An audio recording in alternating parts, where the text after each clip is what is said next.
Hey guys, you got Jason and Sean. Chandre.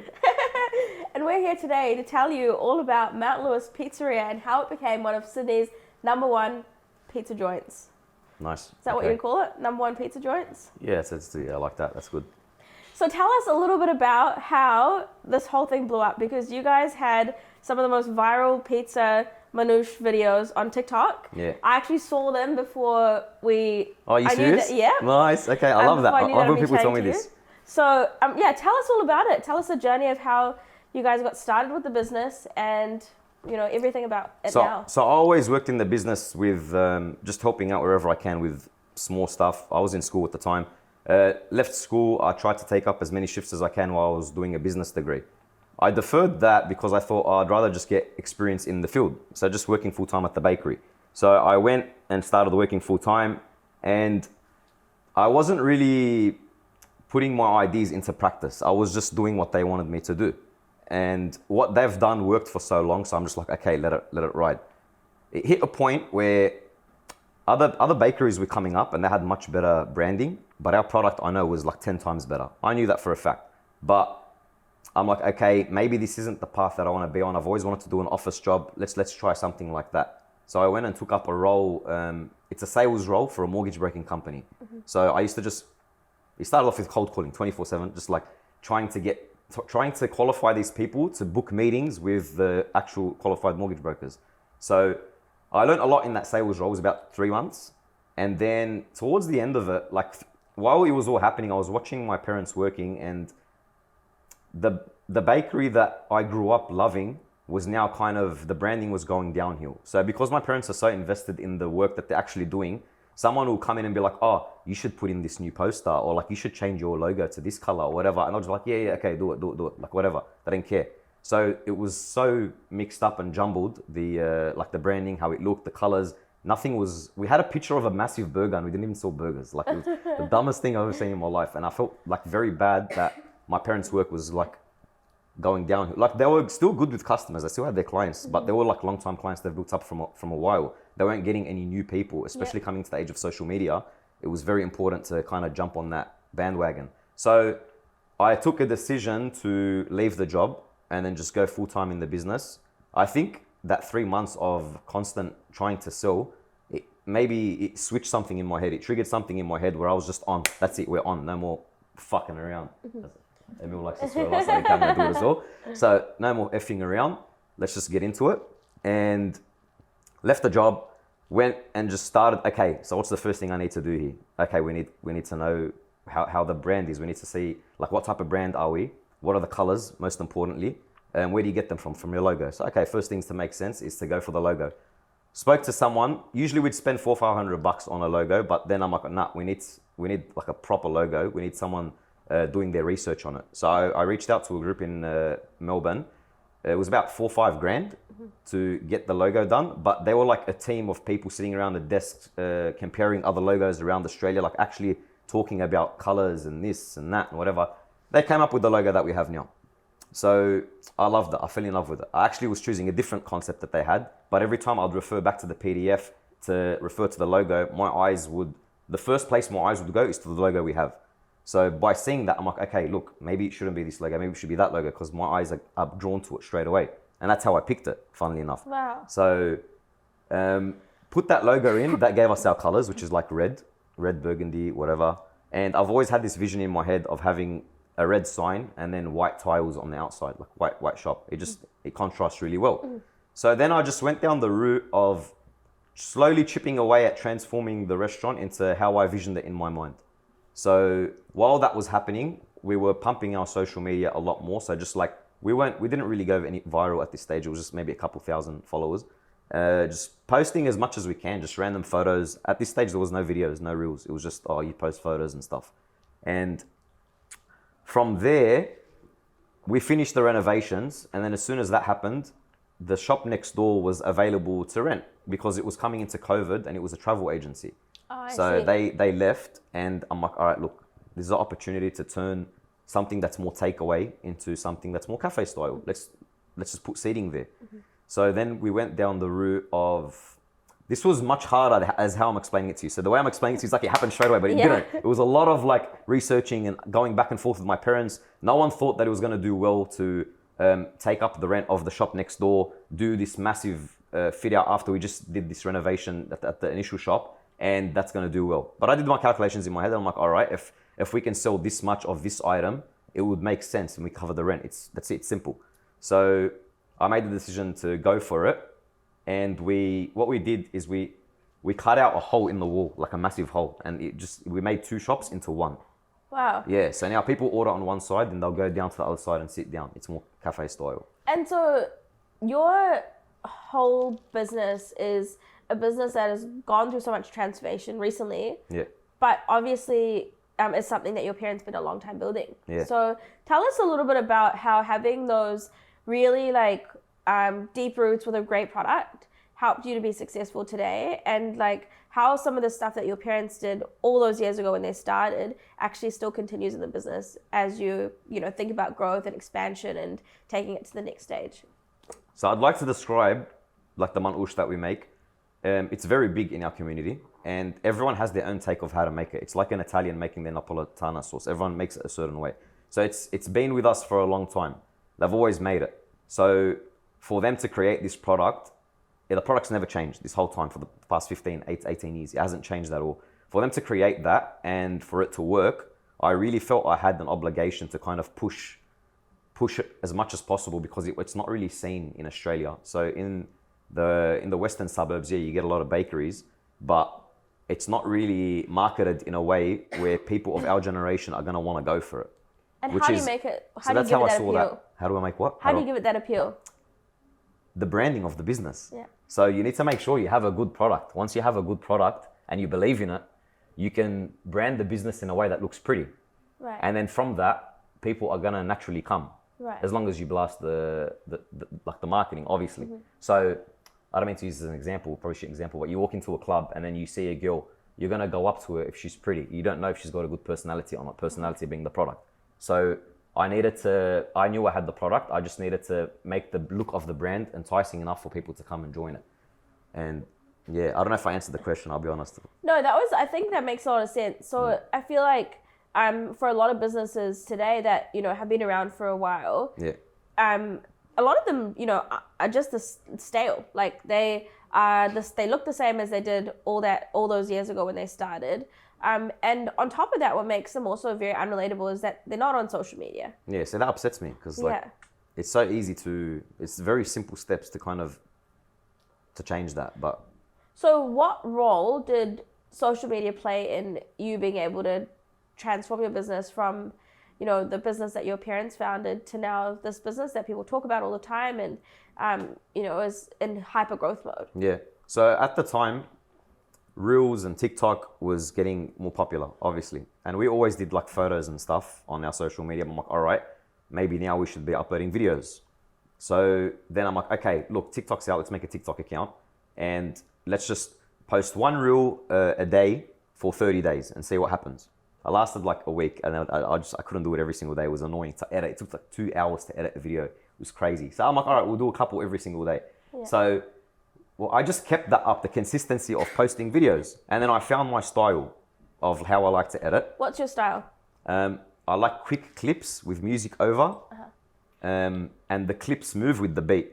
Okay. So a very just like 30-second video of me showing the process of folding the dough, then bringing it to the oven, cooking it, and then bringing it out, and then I showcase the product, pretty much. How do you keep that fresh? It stays fresh because it's the ingredients that we use. So that's what differentiates us from a lot of bakeries. I mean the content, not the food. Oh, okay. How do you keep the content fresh? The way we keep it fresh is different from now to, so what you can say? Mm-hmm. I was just going to say, like, for a lot of people, they feel like that behind the scenes type content can be so monotonous. Like, because you're doing the same thing most of the time. Like, every day it looks so similar.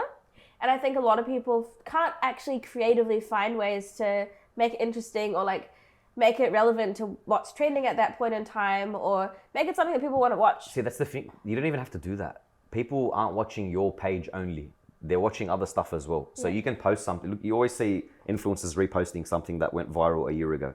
You know, you can refresh your ideas. If you've done something before, you can do the same video in a different way and then that's new content. People aren't going to remember everything. So there is an importance in keeping new content and keeping it fresh and coming up with new ideas. But at the same time, it's not as hard as it's not like, okay, now I've done this video with this food, scratch it, I can't ever do that again. No, you can now bring it back and do it in a different way. So that's why it's kind of like, yeah, you just gotta, don't think too much about it, you know, just go post as much as you can. What's the craziest idea that you've had that you've actually done? Just all around in the business? Yeah, in the business. Probably just opening next door for the seating, because that wasn't known to have a bakery or that sells Manoush that has seating as well. Yeah. So that was like, I saw a hole in the business. I'm like, all right, this is like something, opportunity, sorry, not a hole. And this is something that I can capitalize on. I'm like, okay, let's do it. Let's just turn it into a cafe. Yeah. And then that's how it is now. So. And that for me is that like ability to understand opportunity and take risk is such an important trait for entrepreneurs. 100%. How did you feel when you had that idea and you're talking to your parents about making this huge investment, but also taking a huge risk? I was fucking excited. I was fired up. I knew it was gonna work. What did you say? I wasn't nervous at all, like nothing. But I guess that's what comes with having such a strong foundation. So I'm lucky because if it wasn't for my parents building the business to what it was, and I was starting from scratch, I'd be so nervous to do that, like outlaying that much money and like, especially during COVID, we were still paying for our rent while we were building the place, and we had problems with council, and it took much longer than expected, and that was just rent going down the drain. So, but I had an ultimate vision, and it wasn't leaving my head. I told you, I had a picture of red sign, white tiles, that's it. I want a beautiful white tiled shop with a red sign, and I know for a fact it's gonna attract people. Like, you can just see it, you know when it's gonna work. So it's almost as if I'm looking at my parents and everyone telling me, nah, should we really do this? I'm like, bro, are you fucking crazy? Like, no, this is gonna work, it's gonna be amazing. So I think it was that, I didn't have not one bit of doubt. And I think that's what kept me pushing towards it. Where do you think that your vision for that came from and your ability to be so confident in it came from? It just looks good. You can tell we're humans. We know when something looks cool, and then other people are gonna feel the same, which is the best way you should approach marketing. So if you believe in what you're doing, we're human and our customers are human. So they're gonna believe it as well. As soon as you try something that you don't really see as, maybe it's gonna work, maybe it will, maybe it won't, then you've already lost. You need to make sure that, oh wow, it excites me. Yeah. So that's the main thing. I don't know where it came from, the design. I just thought, all right, fuck, red sign's gonna look amazing, because red is probably the best color you can use for food. Mm-hmm. So every business obviously uses different colors. Someone that sells electronics is gonna use blue or silver. Someone that does eyelashes is gonna use black or gold. Someone that does food, yellow, red, green. You know what I mean? So it was, and red's probably the best one, in my opinion. It's most striking color. So because us selling what we sell, we could put that striking color. Whereas if you're a more conservative business, like a jewelry business, jewelry shop, you're not gonna put red. So I was confident with having red, contrasting with the white is gonna look amazing. And so, yeah, that's how I did it. And this whole lens that you have for marketing, where you can kind of see in your mind what you think will look good and what will resonate with people and what makes sense for your business and for other businesses. Yeah. Where did you learn that from? YouTube videos. Yeah, I did a lot of like researching podcasts, YouTube videos, stuff like that. A couple like mentor programs where I join and I'll just take in the information that they're giving and then I'll turn it into my own. Right. After you comprehend it. So when you comprehend something, you can make it your own. And from that, it kind of reassured the way I was thinking. So I already knew these things that I've learned, but I didn't know how to put words to it. Right. So then when I heard the words to it, I'm like, okay, wow, this it's true. Makes sense. Yes, and the main thing is, like, if I can sum it up in one line, is that people are going to choose your product based on two things: how recent they've seen your product logo and how frequent they've seen your logo. Look at Macca's, you see it everywhere. You see signage, you see every time you go somewhere, you see like a Macca sign or something. So you're never going to forget it. Yeah. Same way as I approached my marketing. At the start, I wasn't like a sniper. I was just like a machine gun shooting everyone. I'm just trying everything out. And from there, I saw that, wow, okay, blasting your logo as many places as possible really works. And so what were some of the places that you blasted it? What was that like? So after making the TikTok, posting the same videos on TikTok and Instagram, some of them won't do well. The ones that won't do well, I put in the money to boost it. I'll boost it. I'll also at the same time. So everything works. It's like a massive web marketing. You can't just do one thing and it works. You need to have some sort of plan where, okay, I'm going to attack from every single angle. I'm not just going to go from this angle. So I said, okay, we're going to do the marketing for the social media, boosting a bunch of posts. Like, I don't care. The money's there. I'm going to set a budget and boost it. Some people think, oh, no, I'm not going to boost it. I'm going to do it naturally. No, I don't care. I don't have time for that. I'm going to do it now. If I can do it, I'll do it now. If not, obviously keep posting. But if you can, why not? So I blasted from that aspect. And then at the same time, I hit a couple billboards in the area. And then I also did a run of pamphlets. Oh, wow. Yeah, which is very, very old. Yeah. But was it at the same time period? Similar, yeah. Okay. So I thought, all right, back in the day, we used to think, all right, we're not going to do pamphlets anymore because everyone does pamphlets. Now we're going to do social media. Now, no one does pamphlets. So it's a good time. So it's a good time to do it. Yeah. Exactly. It's like, all right, fuck, we should do pamphlets. Yeah. So I did that as well. And I think, honestly, everything coming together, like from the customer's point of view, they have their customer journey, all right? It starts from the first time they see your logo until they leave the shop. And even after that, it keeps going. So if you're the customer and you see my ad on Instagram, you're like, oh, okay, cool, next, whatever. And then you're driving along 2 days later, you see it on a billboard. Oh, where do I know that from? Okay, yeah, whatever, pack it away in my mind. Hanging out that weekend, you see another video on TikTok, I don't know.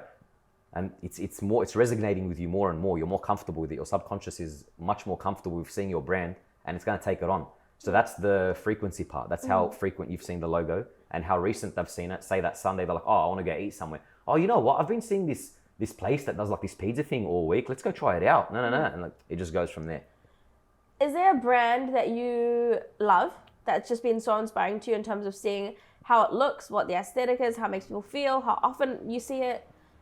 Like food, that's similar to me. It could be, doesn't have to be food, it could be any brand. Like, where do you take, when you look at like a gold standard for you to be able to learn from and, you know, as like a business person, be able to kind of... There's two. I love Papa John's in America, and I love McDonald's. Okay. I like how McDonald's have, like, you got to give them credit. Look what they've done. Probably #1 restaurant chain in the world. Why do you think they've done so well? Because they've been consistent with their values and what they believe in and what they want the brand to look like. Family place, kids everywhere, blah, blah, blah. And also, as well as that, just having a brand that they've just kept blasting out. They've just kept showing the brand. They haven't stopped at all. And that's built it to where it is today. So Papa John's, he started in one lifetime. This is what I love about it, that one person in their lifetime can go from nothing to having a $1 billion business. So that's sick. Like, it's like, oh, wow, I don't have to start something and then my kids are going to do that. No, I can do that now. With obviously being in a capitalist society, we have these opportunities and we really need to take advantage of them. What's your vision for the business and for yourself as a business person? I have a 20-year plan, 20, 30-year plan. Say 20 years from now, or 15 years from now, I'd love to be at the point where I can now fully step away from the business. Everyone's in place to do what they got to do and build over like $1 billion business. That's my goal. Like, I want to hit $1 billion and I'm happy. And then from that, let it ride. And then I have other things that I'd like to do in life, but I need this to work first, so then I can attack that. And what are the steps that are happening right now for the business that you're excited about, that are, you know, huge milestones on that journey for you? Changing around the systems and the processes in place. So making everything more efficient. So we've hit a place where, all right, we're so busy now, thank God, that we can't handle the amount of orders that come in. So we're telling people sometimes 50-minute wait, which is like 50, yeah. And it's crazy. People wait, but like, it's next very time, annoying. If I'm heading in that direction, I'm going to let you know in advance. Call me and I'll make it for you on the side. That's what my mates do. They'll call me, I'll make it on the side and say, you don't have to wait. But see, if I can turn that into something, that's why I love Macca's so much, because they got something and they turned it into a speedy system where it was a few minutes and you get your burger. So if I can turn this into a system where I'm not going to hit for 2-3 minutes, because that's a bit hard at the moment. But if I can give people their food consistently, even in busy periods, in like 10 minutes, then I'm happy with that. But then it goes back to what I was saying before about, if I was to open a new place, I'd know how to set it out to make that system, like, to make it much easier. Right. Now, the way the production line's set up, it works, but we're limited to a certain amount of people, which I didn't know we were going to hit anytime soon. So when I did the renovations, if I knew we were going to have that many more people in the next year, 2 years, I would have changed it a bit. I would have made more space in certain areas, more space in the wrapping area, more space to put like the spare stuff, you know what I mean? So that all comes with putting these processes and systems in place where I can now, like, the main thing is that I can see this. I can see these mistakes. So it's like, okay, I know what the mistakes are. I can now fix these mistakes in the next shop that I open, which is what's so exciting about it. Well, one thing that I remember you talking about before we started filming was that you're in this space now where you're trying to basically build a playbook for your business. So that... What's a playbook? Oh, a playbook, that, you know, when you go to shop number 2, 3, 4, 5, you know exactly what you need to be doing. 100%, exactly. What's been the biggest lesson for you or learning for you in the last 12 months? That employees are probably the hardest part of a business for me personally. Everything else for me is very easy, but you can't control people. People they have emotions, they have their own aspirations. No one aspires to work in a bakery for the rest of their life. So it's harder than I thought that it would be to get the employees to come, give them a vision, like sell a vision, get them to stay with me. But eventually they're going to go off and do their own thing as much as you train them and whatever. And I think that's like the biggest, I guess, shock. It's like, oh, I didn't know that was a shock. I thought everyone wants to work and stay at a place, but no, it's not. That's where it is. So there's a lot of ways that you can now go into having automated things instead of workers. But at the same time, I don't want to do that too much. Like, for example, now we have a system that I've created where you can order with QR codes on your phone. I didn't go with YouFoods and whatever, all those apps that you do it, because you have to pay a certain commission, 2-3% a year. 2-3% on someone that's making a couple $100,000, not that much for $1 million business. It's a bit. So I thought, nah, if I can create this program myself, and the next shop I open, third shop, fourth shop, I can just implement that thing to all of them. I don't have to go and then make other deals. Created that. How'd you create that? I have my designers that integrated it into the website. That was very, very hard because I don't think they've done something like that before. So that we had to pretty much create that that functionality. It's still having bugs till today. Even like I'll message the guy like once a week saying, mate, like it's not scrolling on this page, for example, stuff like that. But that's all bugs that you can fix. So by doing that, I started thinking, okay, maybe I don't want to eliminate the process of someone coming in and ordering from a person, because there's a fine line between going full systems and processes and then making the business more cold. So that's something that no one really looks at. You don't want the whole thing to be automated, because what if someone wants to speak to a human? Right. You know what I mean? Which is why I've kept both options there. And now I'm kind of seeing, okay, where's the world going? What are we going to do? Are businesses eventually going to be no interactions with humans? Are you just going to go in, order online, collect your food, the robot's serving it to you? Yeah, that's cool, but it's a bit more cold, the simplest way to describe it.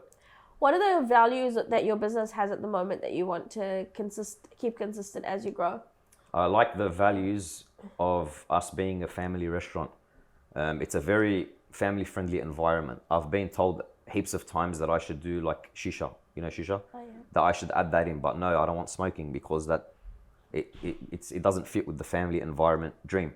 So if I can keep the shops consistent with giving that feeling of you're part of a family, you're part of a community, it's traditional, and everything's kind of like a show happening in front of you, Yep. then I'll be happy if I can just keep that. That's going to be the hardest thing, Why do you think that's so important?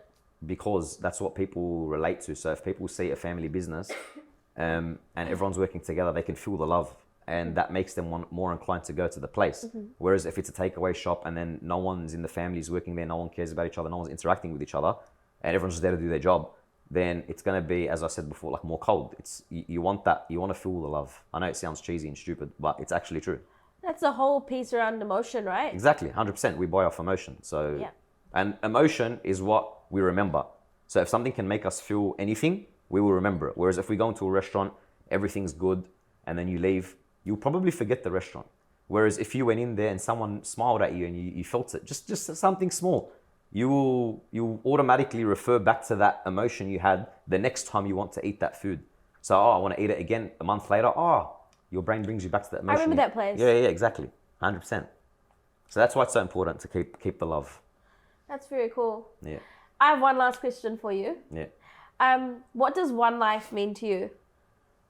One life. I've always been very big on learning online. I'm not very with going to university and whatever, unless you have to get your degree. For example, a doctor, you have to go to uni to get a degree. A lawyer, same thing. Business, I don't think so. I think you can go out into the field and do things yourself while utilizing the the platforms we have today, such as YouTube, TikTok, OneLifeClub, to learn the things you need to learn, to G you up to do the things you need to do. That's where I got my knowledge from. I'm doing pretty fine, and I'm fucking fired up for my life. So if I can do that, then other people can do it with. And OneLifeClub's perfect for that, because people can join it. They can watch all these videos from people that have done it before, and it's like, wow, okay, I can learn a thing or two. This works. This is amazing. And then, yeah, that's why it's so important, I think. So it's really good.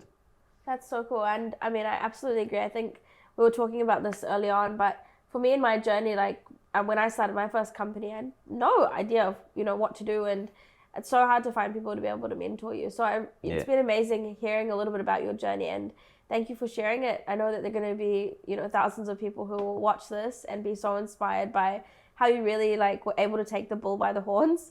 Thank you so much. And transform, create this transformative strategy for your business that clearly is working so well. No, so 100%. Thank you for sharing. No, thank you for having me here. It's amazing hearing that from you as well, obviously. So, no, thanks. It means a lot. Amazing. All good things. Thank you. Cool. Yeah. Hey, done.